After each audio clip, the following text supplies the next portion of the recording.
Hello, a very good evening to you. Welcome to ITV News. This is Friday night's calendar. Hello, thank you for joining us, and here are tonight's main stories.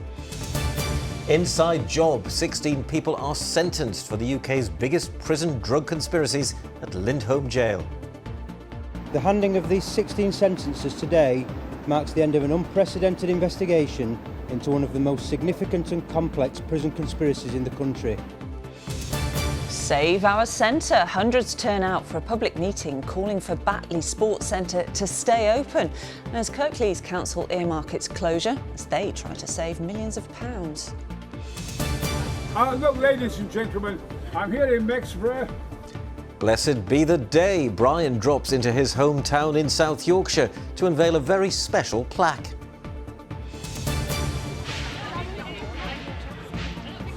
And join me later for Bradford's 11th annual Lantern Parade. But they're not just any old lanterns.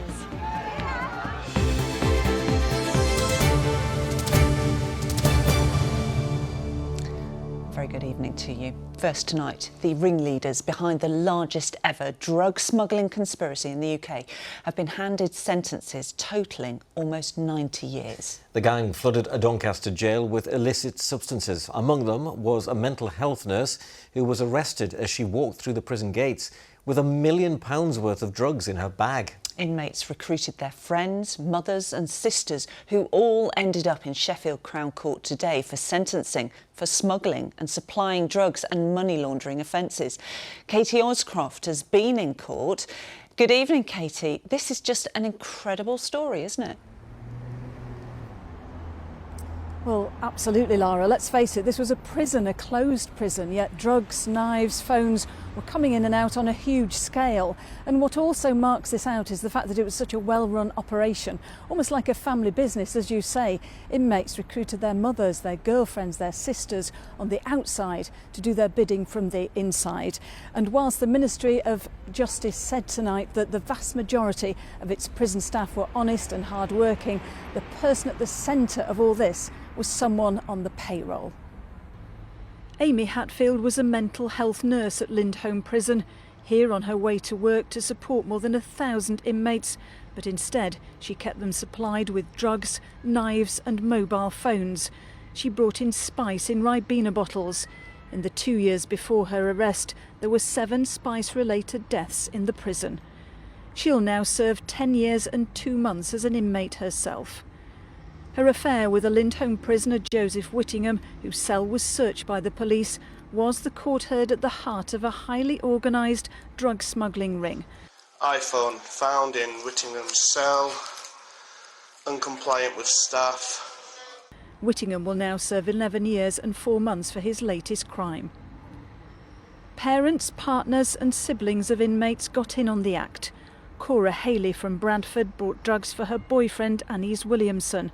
They were filmed by the police and caught red-handed. Williamson's sister Natalie also helped to launder the proceeds of his crime. The handing of these 16 sentences today marks the end of an unprecedented investigation into one of the most significant and complex prison conspiracies in the country. While I am pleased that today's sentencing sees a number of this group behind bars, our work to tackle the smuggling of illegal items into prison does not stop here. The court was told that drugs became so freely available in Lindholm that the prices dropped. Prisoners on the inside relied on friends and family on the outside to keep the supply going. Anthony Campbell was in Lindholm for murder. He enlisted the help of his mother, Deborah Stoddard. She acted as a banker and bought, wrapped and transported drugs to her son. Jordan Needham also relied on his mother Audrey to play a significant role in moving the proceeds of the drugs ring, and his girlfriend Courtney Ward helped too. Inside Lindholm, staff and prisoners paid the price for the availability of drugs and the conspiracy to keep the supply going. The police say they have never known anything on this scale before. In all, 16 people were sentenced today for the roles they played. Katie Oscroft, ITV News, Sheffield. Yeah, really incredible story. Now, as Kirklees Council considers which public services it can and can't afford to run, hundreds of people have turned out at Batley Sports Centre, which is at risk itself, to discuss the future. The council is facing a multi-million-pound black hole in its budget for next year. Without plugging it, the authority faces effective bankruptcy. Well, Michael Billington's live in Batley for us this evening, where the local MP has called a public meeting. And Michael, some very vocal opposition to the potential closure there. Yes, there certainly has been, Ian. In fact, the general feeling was made quite clear before this meeting even began, when these huge banners were unfurled. Now, Batley Sports Centre is one of 3 leisure centres in Kirklees that are earmarked for closure. The others are Dewsbury and Colne Valley, and it's a combination of reasons that puts them under threat. Kirklees Active Leisure, which is the body which operates these facilities, is facing financial pressure itself, but also the level of funding it gets from the council is also being cut as it tries to find £47 million worth of savings for next year. If it doesn't, it could become the first authority in Yorkshire and one of only a handful across the country to effectively declare themselves bankrupt. The problem is, as I said earlier, the level of cuts in every part of the council will have to deliver some cuts.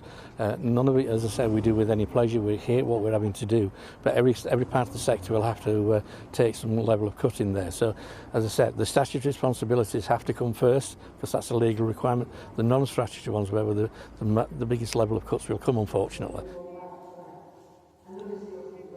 But it's not just leisure centres that are under threat. There are 2 specialist dementia care homes in Kirklees. That's Castle Grange and Claremont House that also face being shut. And also there are plans to mothball Cleckheaton Town Hall from the end of the year. Now, the leader of the council has already warned of painful cuts to come, but the MP for Batley and Spen has said that shouldn't come at the cost of places like this. I do think there's a way forward. I'm determined to find a way forward. And even though I have no control over the council or over Kirklees Active Leisure, one thing I can do is try and facilitate a meeting to try and come up with solutions. And actually, people are coming here tonight with that in mind. They're not coming here to shout and carry on. They're coming here to try and find solutions. Well, there's about 300 people here making their voices heard at this meeting tonight. The closure of these leisure centres is the subject of a public consultation. We'll learn their fate in December. OK, Michael, thank you very much indeed. That's Michael Billington live in Batley. Next, to a timely ITV investigation which has found that the number of firefighters in Yorkshire and Lincolnshire has fallen by 20% in 10 years, and response times are now 93 seconds slower. It comes as Nottinghamshire Fire and Rescue today denied claims by its firefighters union that some calls during last week's floods were unanswered within normal attendance times. But the union claims the service is overstretched. Well, the Home Office, though, says it's committed to ensuring fire services have the resources they need. Here's Catherine Walker. From wildfires to floods, our region's firefighters are on the front line of the climate crisis. We saw this firsthand when crews battled wildfires across South Yorkshire last summer, and again this week when they helped residents devastated by flooding from Storm Babette. As events like this become more common, South Yorkshire Fire and Rescue Service say extreme weather places extra pressure on staff. Based on the events especially of last year, and specifically Tuesday the 19th of July, where it was the hottest day on record, this service, our service alone, dealt with over 2,000 calls during that day, which is an unprecedented amount of call demand and call levels for our fire control room and obviously our operational staff. In an industry where every second counts, fire teams need to be ready to respond to floods and wildfires. But data analysed by ITV News shows the number of firefighters in our region has fallen by 20% in the last decade. The time it takes for them to get to a fire is also slower, with crews in Yorkshire and Lincolnshire now responding to incidents in an average of 10 minutes and 23 seconds. That's an increase of 1 minute and 33 seconds in 10 years. Today, the Fire Brigades Union claim decades of cuts have left crews overstretched and unfit for the future.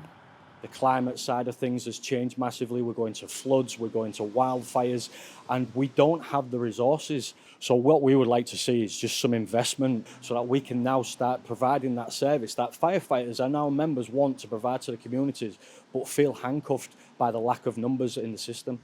The union will unveil a firefighters' manifesto to the government next week, calling for more help with climate change.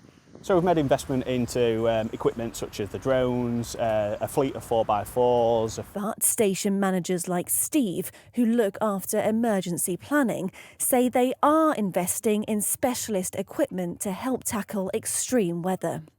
We have 4 drones which are extremely beneficial in these types of incidents, where traditionally we would have to do some reconnaissance on foot to locate the best access, and now we can put the drone up. Gives us a much quicker response and overview. So it's about working smarter with our resources as opposed to working harder. In a statement, the Home Office said each fire and rescue service is in charge of planning for risks in their area.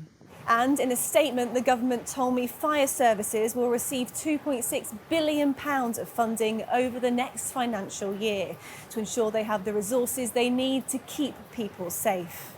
But with response times down and demand rising, pressure is building for a fully funded plan for firefighters to tackle climate change. Catherine Walker, ITV News. This is Friday night's calendar, in case you were wondering, still to come. We're in Bradford, where hundreds of handmade lanterns will light up the night sky tonight.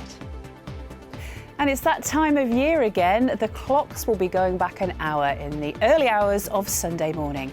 Don't forget, it's the end of British summertime. I'll have a full forecast as well for the weekend, just a little bit later on. Yes, Joe, we'll see you shortly. First, though, let's have a look at the weekend's sport and 2 Yorkshire derbies to look forward to.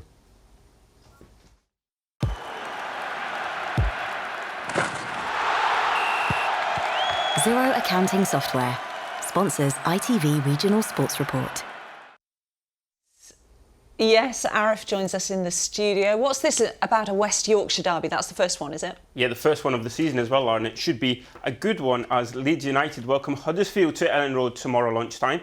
Both teams are looking to get back to winning ways, having lost in midweek.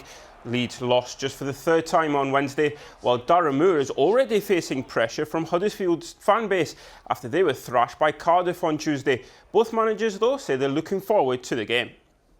If you don't feel this extra motivation in local derby, then we have a problem. So definitely, it's an important game for the club, for the fan base. Obviously, it's just 3 points, so it has the same value for the table like all the other games. But yes, you want to have this special atmosphere. When I thought about playing football professionally, you think about playing in games like this. So that's the reason why it is, because I can resonate as a kid growing up and wanting to become a professional footballer.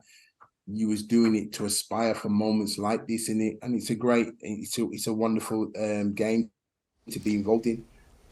So let's talk about a South Yorkshire derby now, and who needs to win most this weekend? Is it Sheffield Wednesday or is it Rotherham? Oh, Ian, by far it's Sheffield Wednesday, as the Owls are the only team in the EFL without a win so far this season. Wednesday sit bottom of the championship, and this goal from Anthony Musaba in September is the last goal they scored 6 games and over 10 hours of football ago. Their opponents, Rotherham, though, have been ravaged by injuries this season and have received special dispensation to sign experienced defender Daniel Ayala. Now, that game is on Sunday lunchtime. And finally, from me, 2 friends from Sheffield are preparing for a 24-hour snooker-thon.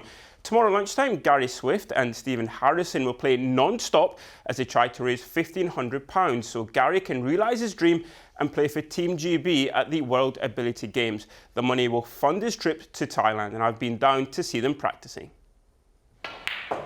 Gary and Stephen are 2 friends with a passion for potting. Over the years, they've racked up hundreds of games.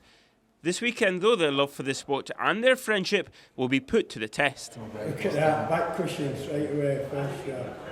On Saturday, they'll be doing a 24-hour snooker-thon as they try to raise £1,500 to help Gary get to Thailand for the World Ability Games. While accommodation is covered, flights and other expenses aren't. It's about getting everybody together to be able to get that opportunity to play a sport what they love, and especially to represent your country and have a chance of bringing a gold back. It's absolutely amazing. That's the reason I'm doing it for. So I'm chuffed to bits that Gary's got this opportunity. Oh, it's been amazing. There's people I don't know putting funds in. It's great. All public get behind you. It's like your dreams, either playing in Paralympics or some World Games like this. Gary is a 3-time world champion. He took up snooker after losing the use of his legs, having suffered electric shock injuries as a teenager. Last year, the 52-year-old was a victim of a one-punch attack that left him with fractures to his eye socket, cheekbone and jaw. To this day, he still suffers from the effects of the attack. Still, when I'm bending down, seeing long shots, I see double, so I have to focus before I bend down and then bend down into the shot. Hard to adapt, and I'm still not fully with it, but I'm getting there. 24 hours is a long time to continue to play snooker. I mean, how are you going to get through it? I think we'll do all right through. I think through night's going to be a bit difficult bit. Well, I think it will be for me because I don't really stay up that late, but I'm hoping with all effort we're putting in 24 hours, Gazza's going to bring gold medal back because I'm hoping he's not going out in first round. I know that after this lot. I don't do first round. Does that put a bit of pressure on you now? It'll be a lot of pressure. Well, you can handle it, can't you, Gaz? Not letting people down, but yeah, I'm used to handling pressure at these games. So. Jokes and laughter will help them get through this challenge, as their friendship is built on a bond that won't break. Yeah, good luck to them. It's going to be a long night tomorrow Absolutely, night. Gary and Stephen, they will be tired out. I bet they will. Thank you. One of South Yorkshire's most famous sons has returned to his home turf today. He's a man once seen and heard, well, few will forget. Absolutely. We speak of the one and only Brian Blessed, a star of screen, stage and many adverts which have incorporated his unique delivery. One of his most famous phrases was born from his appearance in the 1980, not 88, sci-fi fantasy Flash Gordon, originally a 1930s comic strip character where he played Prince Vultan. I gain time. Our weapons are inferior. You need another year's preparation. Ming's not unbeatable. With all his men, he couldn't even kill Flash. Gordon's alive. Well, there we are. We heard it, didn't we? Well, our John Hill went to meet the great man earlier, who was in the region to unveil a plaque to a man who was an early inspiration way back when. Well, Gordon's alive, and thankfully the man who brought that iconic phrase to the screen is alive as well. Brian Blessed. Brian is here, and Brian has just unveiled a plaque to Harry Dobson, who really was the man who discovered you, Brian, was Well, I suppose I discovered Harry Dobson. I needed him so badly. Harry Dobson, I was born in Mexborough. Harry Dobson, of course, is a Mexborough man, and the greatest director I ever met in my life. A sensational man. I owe everything to Harry. I know he obviously saw something in you, and look, the people of Mexborough clearly see something in you as well, don't they? They do, yes, they come to they're collecting debts, I think. No, it's what did he see in you? Oh, he saw in me a rough diamond, he said. You're a rough diamond, but I'll develop you. You've got to learn pace. You've got to learn projection. You've got to learn to calm down. You are too enthusiastic. You're too powerful. Go easy. He said the maximum effect with the minimum of effort, that is grace. You must learn grace. No one compared. No director, nothing. As he was dying, he said, I said, how are you, Harry? What's going on in your head? He said, dreams, Brian lad. Impossible dreams. I'm going off to have impossible dreams, and I'm going to educate the angels. And for you, Brian, what's it like to be back in your hometown? It's very emotional. It's very difficult. Because, as Harry said about the people of Mexborough, they're the salt of the earth. And Mexborough is unique in that respect. Wonderful. Though they did beat us at football. Well, Brian, we thank you for your time. Yeah. I'm not going to hand back to Ian and Lara in the studio. Would you do that for me, please? Ian and Lara. I take you back to the studio. From Mexborough to the studio. Thank you, sir. Thank you. Thank you. Beautifully done. Anyone would think he was a pro. What an honour to be welcomed back by Brian Blessed. Well, now this weekend, you might have plans to start decorating your house out for Halloween. I certainly haven't. But I wonder, how often do you find yourself hollowing out a pumpkin and then not doing anything with the leftovers? Well, to be fair, that's exactly what I'll be doing next week. But Apparently it is possible to make decorations and not waste the insides of whatever you're carving, and it's all down to choosing the right member of the pumpkin family for your lantern. Intriguing. Well, James Webster's been to meet the former Great British Bake Off contestant Elena Garcia from Halifax, who has a simple recipe for us.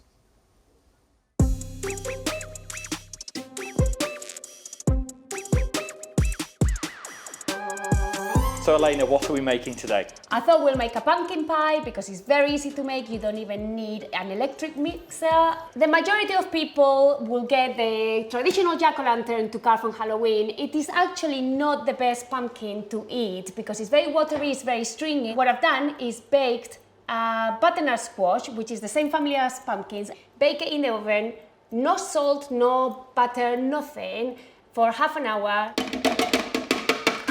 In we go.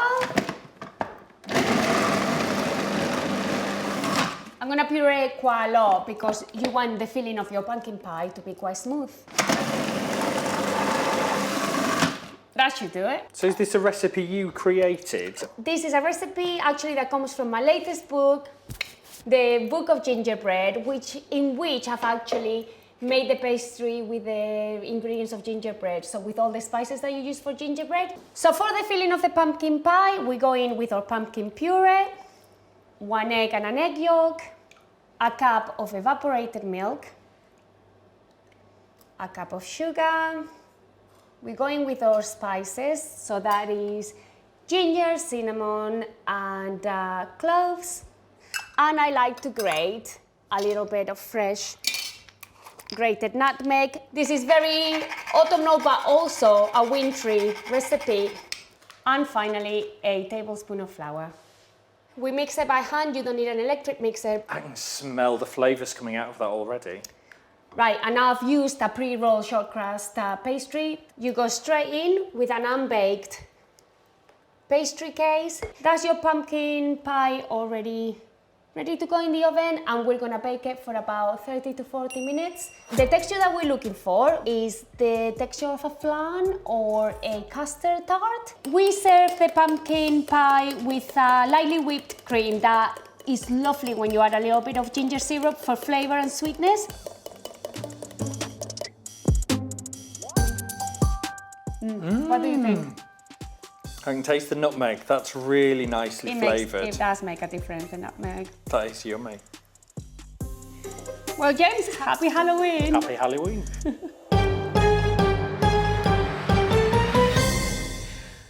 Yes, it looks delicious, but where is it? I think he's eaten it all. He looked enthralled. Finally, from pumpkin lanterns to paper lanterns, and there'll be hundreds on display in Bradford's Lister Park tonight as the annual Lantern Parade takes place. Yes, but it's not just about the spectacular display. The community arts organisation behind it, Cecil Green Arts, have taken this year's parade on the road in the weeks leading up to today, teaching youngsters about climate change and poverty. Well, Helen Steele is there for us now. And Helen, you're almost as bright as the lanterns. Look at that coat you've got on.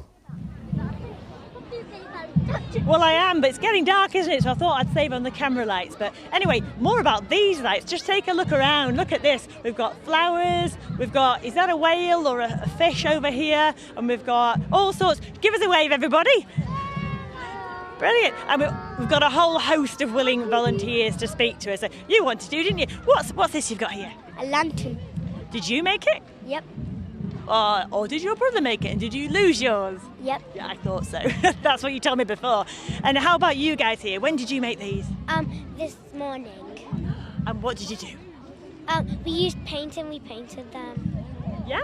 And was it at a workshop, yeah? Yeah. Brilliant. And I think behind me here we've got Rosie, who's an intern at the company behind this. This is above and beyond as an intern, isn't it?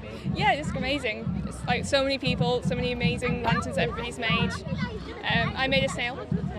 Well, it's fabulous. Thank you so much. And we'll just go over here to Katie, who is behind the company who runs this. I mean, you've thrown me because you weren't a teacup before this. So, I mean, it's not just about the lights, it's about everything that's gone on before this, isn't it? Teaching children. Yeah, absolutely. It's about teaching children to be creative. It's about adults just having enough opportunity and time to make stuff something that they're proud of and that they can celebrate tonight. Yeah, it's really Brilliant. And we've got performers. Let's just turn around here very quickly and see the performers. How was it for you? You were performing tonight? Yeah, so we were just warming up this morning with a peace artiste. So Monique and I are with 20 other people kind of playing, and we're going to parade in a little bit, play along the way, and then play a little bit at the end as well. Thank you so much. And we can't go without showing you my peace offering here. Look at it. We've got the ITV logo. Here's one I made earlier. There's Ian, I think, and there's Lara. Sorry, Lara, you went a bit wrong. Don't hate me. I love it. I love it. That's brilliant. Thank you very much indeed. Thanks, Helen. Yeah, best mates forever. Joe Blythe has the weather now. I think we better go to her. Good visibility on the horizon. TUI sponsors ITV Yorkshire Weather.